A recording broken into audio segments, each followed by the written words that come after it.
जयपुर से आ रही है खबर है यूडी टैक्स और विज्ञापन टैक्स की वसूली से जुड़ी हुई। ठेके की कमजोर शर्तें निगम को एक तरह से रेवेन्यू का चूना लगा रही हैं।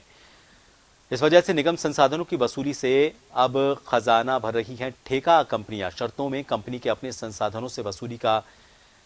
मामला है, लेकिन यूडी टैक्स और विज्ञापन टैक्स वसूली से जो जुड़ा मामला है उसमें ठेकेदार की कमजोर शर्तें निगम को एक तरह से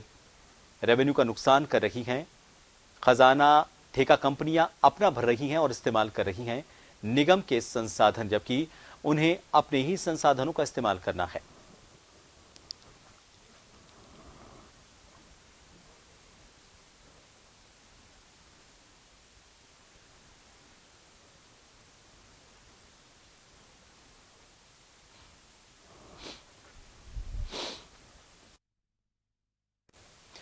और इस खबर को लेकर ज्यादा जानकारी लेंगे। जयपुर से हमारे वरिष्ठ सहयोगी योगेंद्र पंचोली फोन लाइन पर जुड़ चुके हैं। योगेंद्र, इससे पहले भी नगर निगम रिकवरी को लेकर इस तरह की चीजें सामने आ चुकी हैं कि संसाधन तो उसे खुद के इस्तेमाल करने हैं रिकवरी कंपनी को, लेकिन वो काम पूरा कर रही है, संसाधन पूरा कर इस्तेमाल हो रहे हैं निगम के, लेकिन जो कमीशन है या फिर जो फायदा है और जो पैसा है वो कंपनी के खाते में जा रहा है। इस मामले में यूडी टैक्स की बात करें या फिर विज्ञापनों के जरिए रेवेन्यू कितना बड़ा नुकसान हो रहा है और उसको लेकर क्या प्रशासन की तरफ से कोई कार्रवाई की जा रही है या नहीं?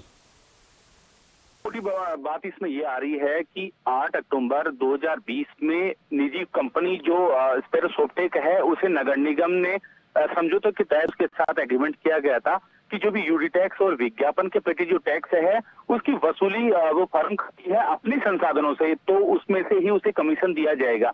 लेकिन यहाँ पर जो निकलकर सामने आ रहा है कि नगर निगम कुर्की की कार्रवाई करता है, सख्ती करता है, नगर निगम सीलिंग की कार्रवाई करता है यूडी टैक्स बकायेदारों पे, जबकि उसका जो पैसा है वो कंपनी को उसको लाभ मिल रहा है, क्योंकि सीधा एग्रीमेंट में प्रावधान था कि ये कंपनी जब खुद के स्तर पर अपने संसाधन लगाकर अगर वसूली करती है तो ही उसमें से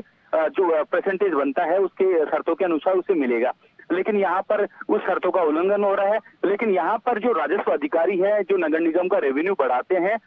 उन्होंने यहाँ पर एक पत्र लिखा है जो रेवेन्यू के उपायुक्त हैं उन्हें, और उनसे जानकारी मांगी है कि जो नगर निगम के संसाधनों के माध्यम से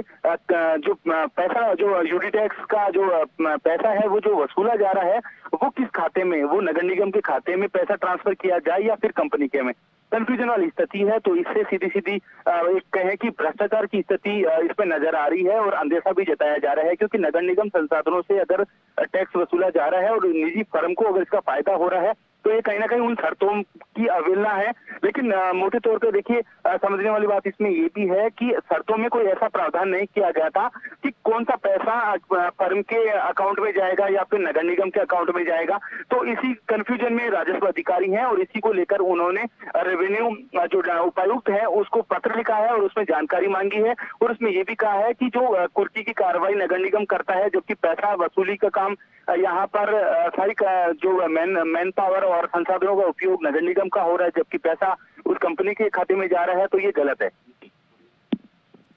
योगेंद्र, ऑडिट और रिकवरी, अब ये दो काम ऐसे बचते हैं। क्या ऑडिट में इस तरह की चीजें सामने पहले नहीं आई थी कि संसाधन निगम के, पूरी मेहनत निगम की, ब्रांड निगम, लेकिन पैसा जा रहा है कंपनी के खाते में? ऑडिट से ये चीज निकल के सामने आ सकती थी। और दूसरा ये, चलिए हो गया, सामने आ गई कोई चीज, जिस वक्त नियम कायदे बनाए गए थे अधिकारियों की लापरवाही रही कि उन्होंने इसको लेकर कोई लीगल एडवाइस नहीं ली, लीगल उसको जांचा नहीं, कागज को किसी वकील से, अपने अधिवक्ता से चेक नहीं करवाया कि इसमें जो नियम शर्तें हैं क्या पूरी हैं, इनमें किसी तरह की कोई कमी तो नहीं है। लेकिन अब रिकवरी को लेकर क्या कोई कार्रवाई की जा रही है? ये दो चीजें हैं, ऑडिट और रिकवरी। क्या अब वापस उनसे रिकवरी की जाना निजी कंपनी से, इसको लेकर कोई कार्रवाई हो रही है? देखिए, दो मोटी चीजें हैं, लेकिन स्थिति यहाँ पर है क्योंकि शर्तें जब बनती है, क्योंकि ये पूरा ठेका है डीएलबी के निर्देश पर नगर निगम प्रशासन ने किया था, लेकिन अब दोनों जो नगर निगम क्षेत्र है उसमें वसूली का काम ये फर्म कर रही है। तो देखिए, आप 8 अक्टूबर 2020 में इस कंपनी ने काम शुरू किया था जो स्पेरो सोफ्टेक है उसने, लेकिन अब तक 9.5 करोड़ के आसपास ही रेवेन्यू ये कंपनी कलेक्ट कर पाई है, जो भी जिसमें भी नगर निगम के संसाधनों का उपयोग किया गया है। और अगर इसमें दूसरी तरफ देखा जाए नगर निगम में, तो नगर निगम ने अपने स्तर पर ही 30 करोड़ रुपए से भी ज्यादा वसूल लिया है। तो ऐसे में देखिए, इसमें जो प्रावधान भले ही निजी कंपनी का किया गया है और उसको ठेका भी दिया गया है, लेकिन जब इससे पहले ठेका दिया गया था उसका भी यहाँ पर जो नगर निगम के जो अधिकारी कर्मचारी हैं और खासकर जो रेवेन्यू शाखा से जुड़े हुए जो राजस्व अधिकारी हैं और इस तरह के उन्होंने अपनी आपत्ति दर्ज कराई थी कि इससे नगर निगम को कोई फायदा होने वाला नहीं है, क्योंकि इससे ज्यादा जो 80 करोड़ रुपए तक का टारगेट इसे दिया गया था हर साल, उतना टारगेट तो नगर निगम अपने स्तर पर ही तय कर लेता है। और लेकिन अगर फर्म में अगर इतना सा पैसा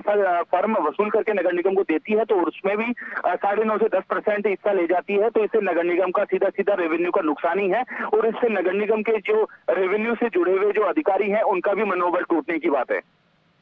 शुक्रिया योगेंद्र, पूरी जानकारी के लिए। तो साफ तौर